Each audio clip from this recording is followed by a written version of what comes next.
మంత్రి కోమటిరెడ్డి వెంకటరెడ్డి కీలక వ్యాఖ్యలు చేశారు. బనకచెర్ల ప్రాజెక్టు నిర్మాణానికి ఒప్పుకునే ప్రసక్తే లేదని స్పష్టం చేశారు.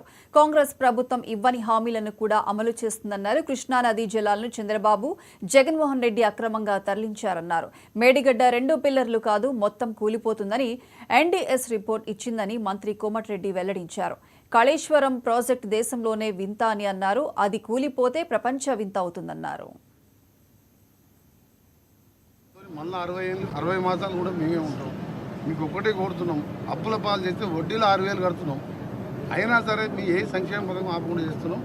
స్థానిక సంస్థ ఎన్నికలు వచ్చే నెల వచ్చినా ఎప్పుడు వచ్చినా 190% గెలిపించాలని. ఎందుకంటే 10 ఏళ్ళ వాళ్ళ పాలన చూసిన ఒక రేషన్ కార్డులో ఒక ఇల్లు కట్టలే. అవసరం ఆ పార్టీ మనకి తెలంగాణలో అవసరం అలాంటి పార్టీ. అందుకని కాంగ్రెస్ పార్టీ గెలిపించమని మా మంచి ఎమ్మెల్యేలు ఇక్కడ 2 ఉన్నారు. మేము మంత్రి అయినా సరే మా ఎమ్మెల్యేలు మేము అంత సోదరులాగా ఉంటాం.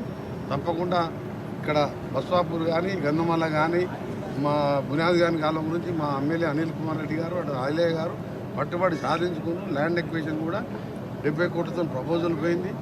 గంధమల్లకు కూడా ప్రపోజల్ పోయింది. రేపు మాపు అది కూడా ల్యాండ్ ఎక్వేషన్ స్టార్ట్ చేస్తున్నాం. అవన్నీ కూడా ఎమ్మెల్యేలు వాళ్ళకి అండగా మేము ముఖ్యమంత్రి గారు ఒక టీం లాగా పనిచేస్తున్నాం. మేము బంగారు తెలంగాణ అని చెప్పాం.